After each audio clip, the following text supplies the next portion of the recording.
BJP से कन्हैया लाल को उम्मीदवार बनाया है बीजेपी ने और कांग्रेस से मुरारलाल मीणा को। कितनी टक्कर मानते हैं, कितना ईजी है बीजेपी? देखो, हमारा ये दौसा संसदीय क्षेत्र 3 बार से हम भारतीय जनता पार्टी यहाँ से हम जिता रहे हैं और कन्हैयालाल जी इस इलाके के लिए नए हो सकते हैं, लेकिन वो 4 बार विधायक रहे हैं, मंत्री भी रहे हैं और बड़ी अच्छी स्वच्छ छवि के प्रभावशाली व्यक्ति हैं। अब मेहनत करेंगे, परिश्रम करेंगे, हमें भरोसा है कि हम इस सीट को जिता लेंगे। तो सर कितना मुश्किल मानते हैं, क्योंकि पायलट से भी ये सीट जुड़ी हुई है और किरोड़ीलाल मीणा से भी सीट जुड़ी है, तो क्या लगता है पार्टी वर्सेस पार्टी होगा या चेहरा वर्सेस चेहरा होगा? नहीं, हमारे तो यहाँ पायलट या किरोड़ी लाल का मामला नहीं है। हम तो देश कैसे आगे बढ़े, देश की विभूति मिले, विश्व पटल पर देश का नाम तो किया ही मोदी जी ने और 5वीं अर्थव्यवस्था बन गई और मुंह तोड़ जवाब चाइना को भी दिया है, पाकिस्तान को भी दिया।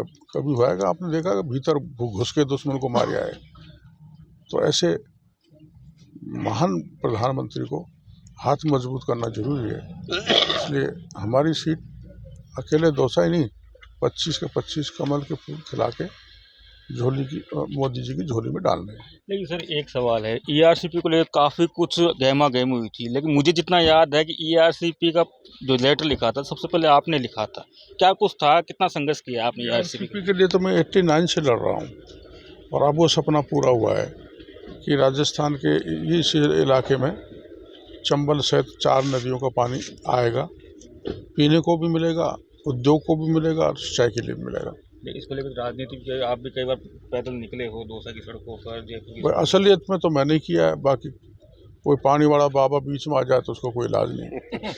लेकिन सर किस तरीके देखते हैं अब राजनीति कितनी बल रही है, क्योंकि लोकसभा चुनाव है और बीजेपी तो एक तरफ कह रही है हम तो 400 प्लस जाएंगे, ये कांग्रेस कह रही है कि नहीं, झूठ बोल रहे हैं आप। तो आप ये जो कांग्रेस का 60 साल का शासन आपने सतत देखा, क्या आप ये सपने में भी सोच सकते थे कि इस स्थान पर मैं बैठा हूँ, 2 घंटे में मैं दिल्ली पहुँच जाऊँगा और 7 घंटे में बम्बई पहुँच जाऊँगा?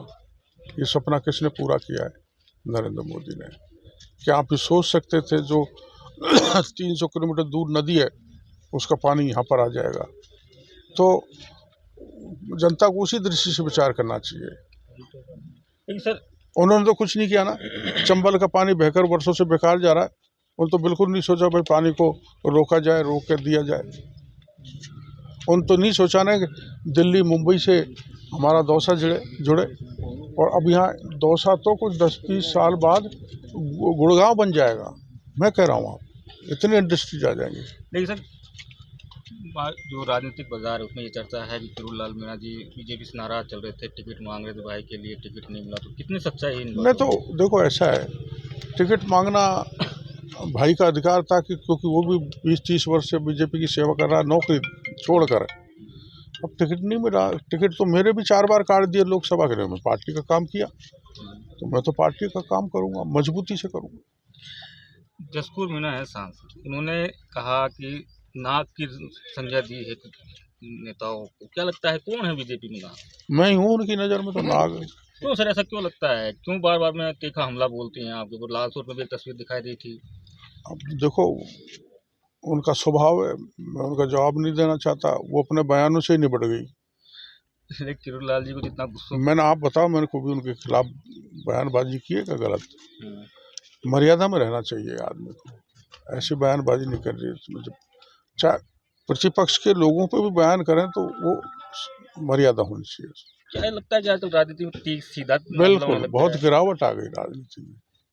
ओछापन हो गया, मन छोटा हो गया, लोग बड़े मन वाले नहीं रहे और व्यक्तिगत हमला करते हैं। ये नहीं होना चाहिए, दुर्भाग्यपूर्ण है। राजनीतिक गलियारों में ये भी चर्चा है कि किरोड़ीलाल मीणा चाहे 72 साल के हो गए, लेकिन आज भी 17 साल के युवाओं को पीछा छोड़ देते हैं। हाँ, अभी दौड़ लगवा लो आप सबको, चलो कौन आगे रहेगा। ये तो सच्चाई है और ये भी कहा जाता है, प्रभु की कृपा, ईश्वर की कृपा। इसमें ये भी कहा जाता है कि अगर शेर साइलेंट है तो उसको हल्का नहीं मानना चाहिए। नहीं, शेर है तो कुछ नहीं है, पर सतत पार्टी के लिए काम करते रहते हैं। हमने संघ की शाखा से संस्कार लिया है कि हमारे लिए राष्ट्र सर्वोपरि है, समाज सर्वोपरि है, खुद को या परिवार को कोई स्थान नहीं है। हमको देश को आगे ले जाना है, उसके लिए समर्पित होकर काम करते रहते हैं। आपने एक बार मुझे इंटरव्यू दिया था जब हम हुआ खोरा आपके गांव में थे, आप सफाई करवा रहे थे जब मैंने आपको कहा कि सर आप मंत्री बनेंगे तो आपने ये कहा था कि मैं वो प्रोटोकॉल से लगता है कई कई बार मन में आ जाता है, भूल जाते हैं कि भाई मैं तो मंत्री हूँ। नहीं, मैं जानबूझ के भुलाता हूँ। कल मैं सड़क पे खड़ा होके जो बच्चे बेरोजगार हो गए थे, आप पूछ लो, मैंने सब वाहनों को निकाला, जाओ खड़ा हो गए, काहे का मंत्री, हम तो 5 साल बाद यहीं आ जाएंगे। अब चलो एक गौरव मिला है कि मंत्री बन गए, तो कोई महाराज तो नहीं बन गए, कोई भगवान तो नहीं बन गए। आप लोगों में से गए, हमारी किस्मत में लिखा था मंत्री बन गए। इनकी किस्मत बेचारे जो है खेती कर रहे हैं। तो मैं तो मानता हूँ कि पुरुषार्थ करना चाहिए और कोई किसी से भेद नहीं भाव नहीं करना चाहिए। सब समान है, पता नहीं कब किसके तकदीर बुलंद हो जाए। एक लास्ट और सवाल पूछूंगा, नहीं लास्ट का जम के पूछो। लगातार 4.5 संघर्ष है, जैसे राजनीति गलियारों में चर्चा रहती है, लेकिन कांग्रेस के मंत्री भी ये कहते हैं, नेता कहते हैं कि जो केवलाल मीणा ने जो संघर्ष किया था वैसा उनको पद नहीं मिला है। तो सचिन पायलट भी कह चुके हैं। उनको चिंता क्यों है मेरी? जैसे आपको चिंता थी वो जब, क्योंकि वो मेरा नाम ये बात कह के कि मुख्यमंत्री नहीं बनाया, मुख्यमंत्री लायक थे, 5 साल तक सड़कों पर रहे, चाहे पेपर लीक का मामला हो, चाहे आमागढ़ का मामला हो, चाहे वीरांगना का हो, चाहे वो गणपति प्लाजा का लॉकर्स का मामला हो, चाहे पुजारी का आत्मदाह का मामला हो, सब मामले मैंने पूरे 5 साल तक उठाए हैं। तो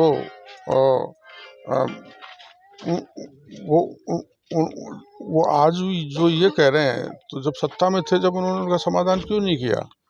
उन थानेदारों को अब हम गिरफ्तार कर रहे हैं, 18 लोगों को जेल में डाले, उन्होंने क्यों नहीं किया?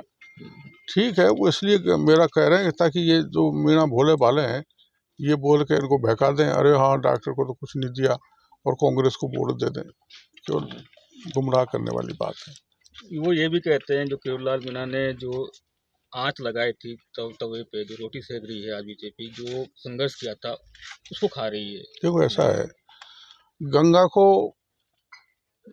अपने पृथ्वी पे लाने के लिए राजा सगर के 60,000 पुत्रों ने बलिदान दिया था। ये पुराने लोग जानते हैं, आजकल के तो हम तो सब भूल गए।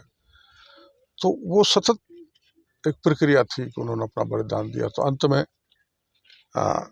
भागीरथ बैठे, तो जिस यहाँ में काम पुरुषार्थ को बल देता हूँ, कर्मण्यवाधिकारेषु मा फलेषु कदाचन, कर्म करते जाओ, फल प्रभु देगा। अब मैं कम कर रहा हूँ तो हो सकता है अगली पीढ़ी में कोई भागीरथ निकल आए। 25 सीटों का दावा कर रही है बीजेपी, लेकिन कुछ सीटें हैं जहां पेच फंसा हुआ है। 4-5 सीटें ऐसी हैं, क्या लगता है कि आपको पेच फंसा हुआ है? जितने भी पेच फंसे हुए सबको निकाल देंगे 10-5 दिन में, एक भी पेच नहीं रहेगा। और वो पेच निकल के सड़क पे कांग्रेस के टायरों को पंचर कर देंगे।